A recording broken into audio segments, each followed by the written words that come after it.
Crafty fam, it's Alex Vanover. Welcome back to my craft room, and especially if you're new here, then welcome. I am so glad that you're here.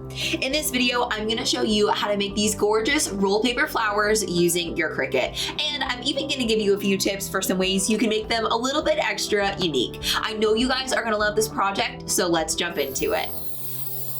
So the first step to making your roll paper flowers is, of course, to find a template to cut the flowers out of. So I'm going to be linking this one in the description for you guys because for $3 at the regular price, or currently on sale for $1.50, you get so many of these different types of templates and you have so many different options for the type of flowers that you can make.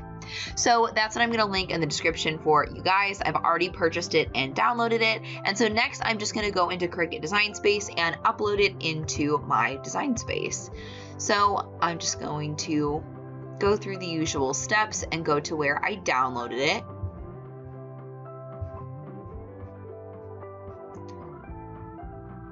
And I named it Rolled Paper Flower Template.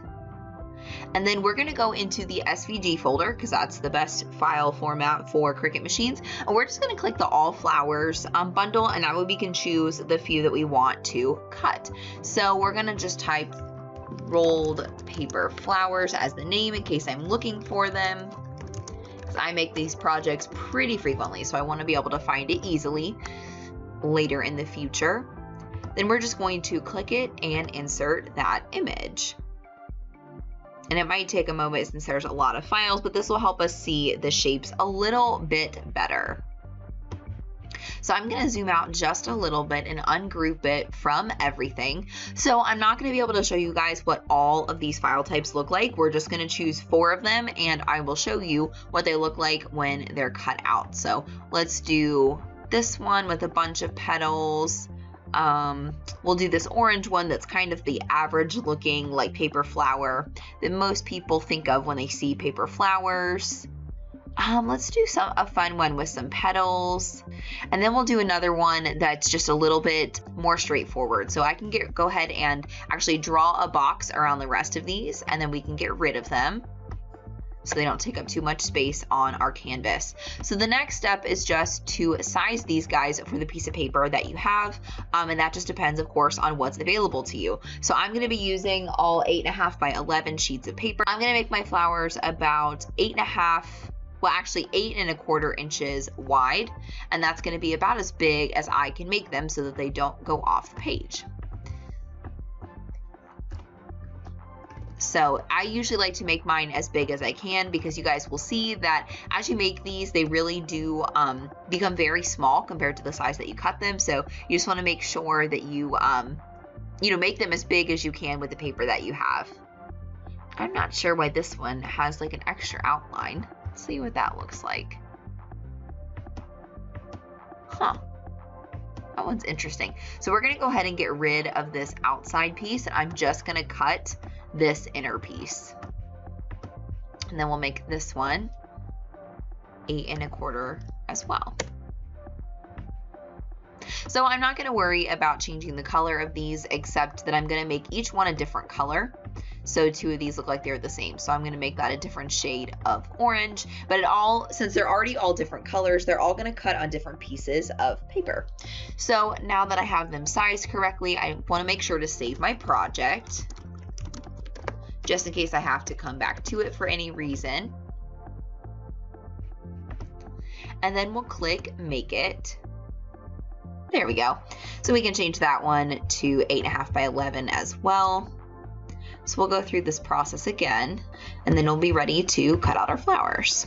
All right, so once we're ready and our machine connects, I'm gonna be using 65-pound cardstock. So I'm gonna cut mine on light cardstock. That's the setting that always works well for me. But if you haven't cut these flowers before, or if you're cutting a really, really intricate design, make sure that you do test cuts on your paper before you cut a bunch of these flowers.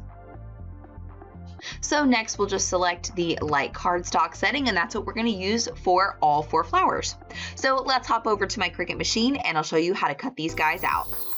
All right, so we're gonna begin by me showing you the technique of how to make these flowers, and then I'll show you some other fun techniques you can use if you wanna make them even more unique. So the tool that you're gonna need to make your paper flowers is called a quilling tool, and the one that I will link on Amazon is this set of 3 that is my absolute favorite. And the one that we're primarily gonna use is this one that doesn't have anything on the other side, and it has a little bit of a smaller head. So you'll see the other one has a much larger head for much thicker materials. And basically a quilling tool just basically has a slot in the very end of it that is open, and that's what you're gonna put your paper in so that it's gonna hold it nice and tight as we curl in that center. So this is my favorite tool for making paper flowers, and I definitely think that it's the best tool. But if you don't have a quilling tool, or if you can't order one, if you're making these, quickly or something like that, the other tool that I have used before that does work is the Cricut reverse tweezers, because you can actually pinch the end of the flower in the tweezers and then just leave it shut as you turn the tool. Now this is not nearly as fine as a quilling tool, so I don't think it works quite as well, but it is an option for you just in case you need it. So another thing you need to understand about paper flowers is that this is actually going to be the center. This is where we're going to start. We're going to roll our way all the way in, and then these are going to be the outer petals, and this little circle at the end is going to serve as the bottom of our flower. So just so you're oriented to the way that this is going to work. So all we're going to do is take our quilling tool, and we're going to put the end of our flower in that slot, which can be a little bit tricky to do. But once you've got it in there, then we're just gonna start rolling. And it doesn't matter which direction you roll, as long as you keep going that direction the entire time. And what we're gonna do is we're gonna try to keep the bottom as even as we can. So we don't want a real wonky bottom if we can help it. So it's gonna look just like this. And this is really, really gonna help get just a really tightly, nicely rolled flower using this quilling tool, much tighter that you can get if you just use your fingers or another tool that's not quite as fine. Now eventually the quilling tool may fall out of the flower. We may have to finish with our fingers, which is perfectly fine. It's just the most important to get those first few rolls in so that the very center of our flower is super tight. And you can just keep rolling that quilling tool like this until you get all the way into the center. And you might want to stop and pause and kind of even things out a little bit, but it's not too important to be perfect because we are going to adjust this before we glue it. So we can do any adjusting we need to.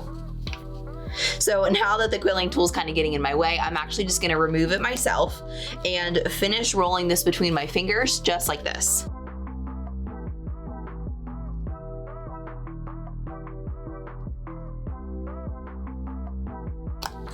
So once we get to the very end of our roll, what I like to do is take that little circle and I just like to bend it backwards, since that's gonna serve as the bottom of our circle. And now as you can see, our paper flower is rolled super, super tight, and that's not how we want it to look, right? Because it doesn't have a whole lot of dimension to it, and that's just not as pretty as we want it to be. So what I'm actually gonna do is I'm gonna let it go and let it unwind a little bit, and you'll see that it'll actually look a lot better this way after it's finished unwinding. So then you can kind of play with it. You can do what you need to do as far as like unrolling it if you want to mess with it a little bit more.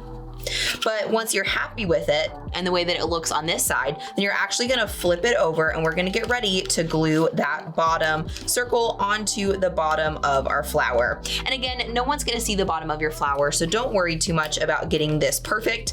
Ideally, you would make the coil of your flower the same size as this circle, but no one's gonna flip over your flower and look, so don't worry too much about that. We're gonna use a lot of hot glue to really get this glued together before we add the bottom on here, because if we don't get all of these pieces of paper stuck together, then there's a chance that it could unroll on us at a later date.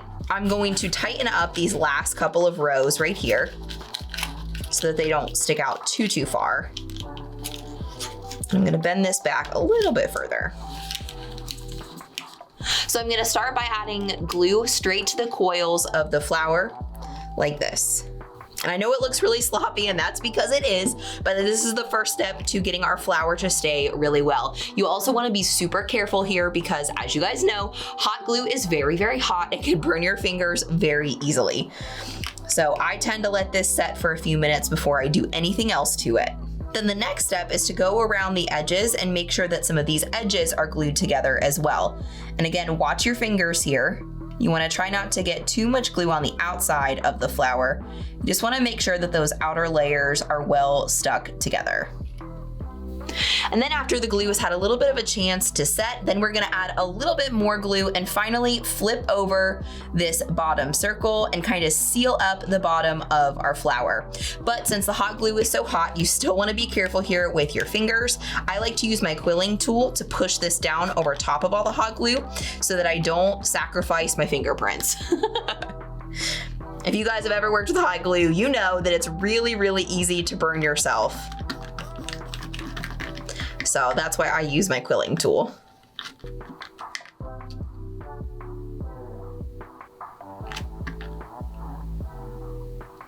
And since we did use a lot of hot glue, it does take a few minutes to set. Normally hot glue sets basically instantly, but when you use big globs of it like we did, it takes a little bit more time to set.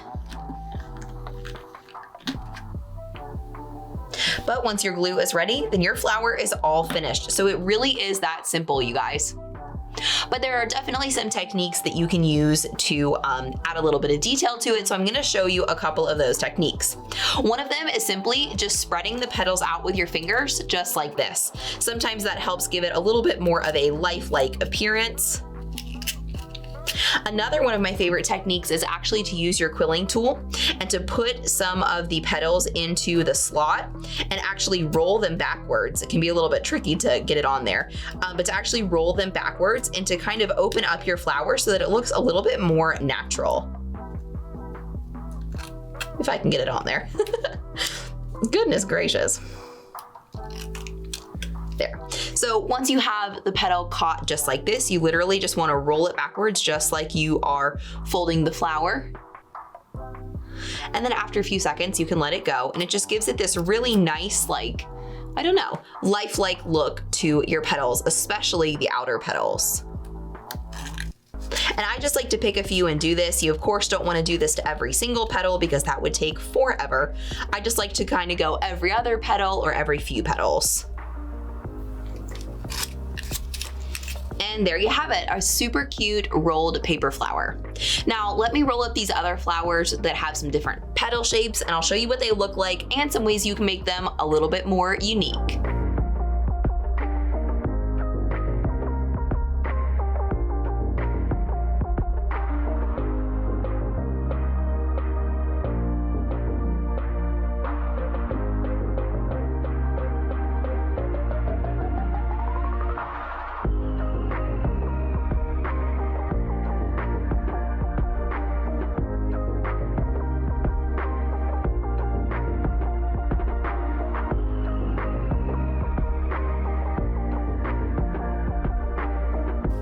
Sometimes when certain flowers are a little bit tricky, you may want to tack the very last petal just to the outside of the circle, just to make sure that you don't get too wide of a spread of your rows of paper.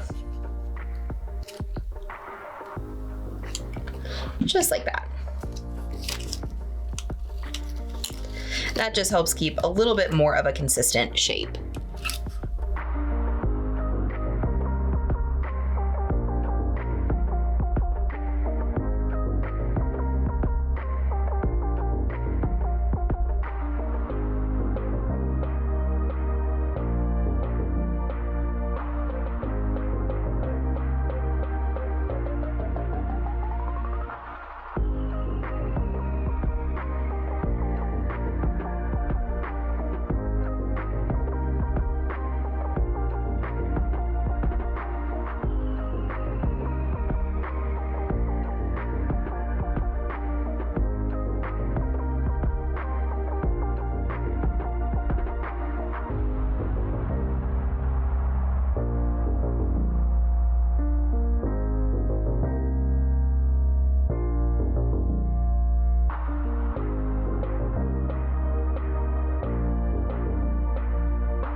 So let me show you a fun little trick for flowers that have individual petals like this.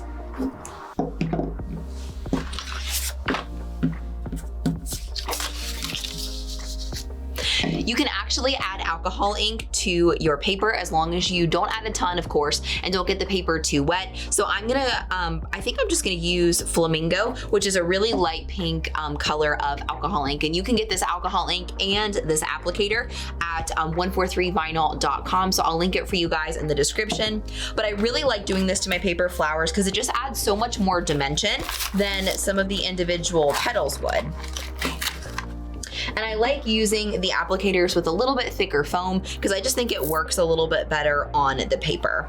So I'm just really sparingly gonna add a little bit of ink to my applicator, and then I'm just gonna kind of brush it along the very tips of my petals.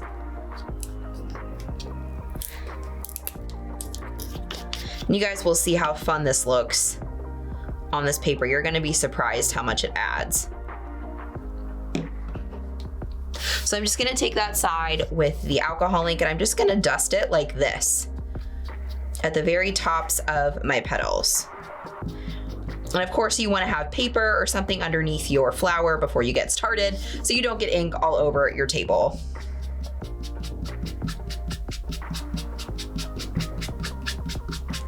And since this is spongy, it does run out of ink kind of fast, but I just like that this one works a little bit better in my opinion than the felt ones do for paper.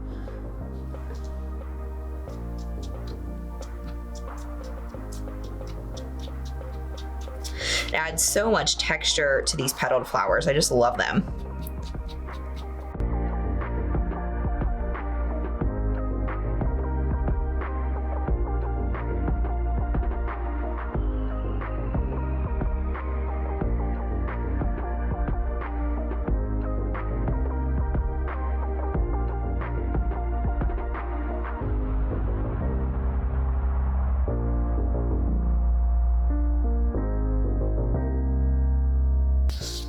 So once you're happy with all the ink that has been added, of course you can set all this aside. And since alcohol ink dries super fast, you don't have to worry about any dry time. And of course you don't have to put it on every petal like I chose to, but I just felt like it would give it a little bit more of an even look.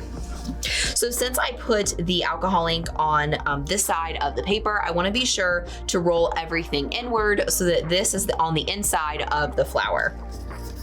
So I'm just gonna follow the same technique that I've showed you with the other flowers, and we'll see how it turned out.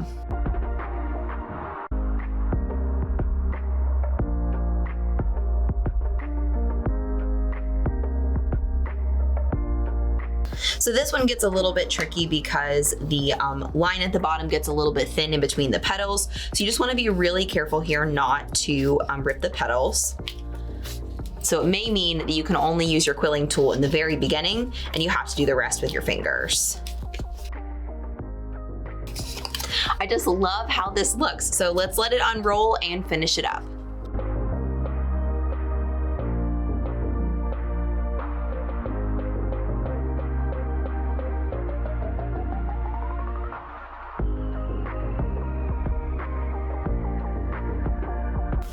So I'm just gonna tack that last petal down so it doesn't end up going too far out from the rest of the flower.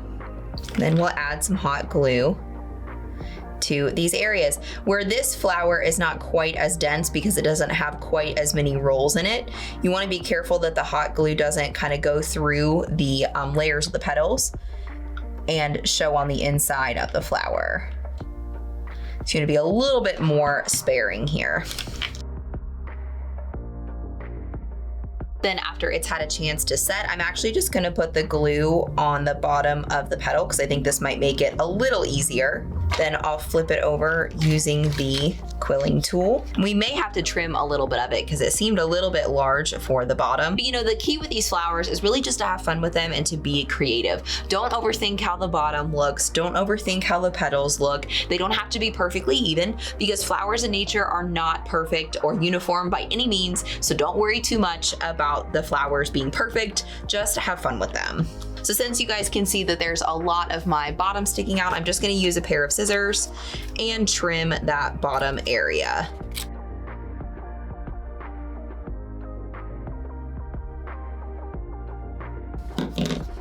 And there you have it. I just love the way that those petals look. They look so much more dynamic with a little bit of color on them. And you can spend a little bit more time separating the petals and kind of fluffing them out if you want to, but I just love how this turned out. Here's how all of them look together. You can see how different each of the textures are and how different they make the flowers look. This is the flower that had the bunch of petals that kind of looked like a daisy. This is the flower that didn't have any petals at all. It was just kind of an even stripe all the way through. Here's the original flower that we made. And here's the flower with the individual petals and that we added the alcohol ink to. I hope you guys give these flowers a try and have so much fun with them. If you decide to make rolled paper flowers or anything else that you've made using my tutorials and you decide to share it out on Instagram, please use the hashtag DIYAlex because I love seeing what you guys are making and learning about. And if you've made it this far in the video, I really want to get to know you on social media. So please find me at DIYAlexFan over on pretty much all major social platforms. I'll also put direct links to my profiles down in the description below, so it's super easy to find. If you enjoyed this video and you want to see more just like it, then be sure to subscribe to the DIY Alex YouTube channel and be sure to ring the bell so that you get notified every single time that I put out a new video every single week. But don't wait for next week's video. Be sure to check out this one next. Or if you want to make your DIY dreams come true, be sure to check out this video. I know that you're going to love it.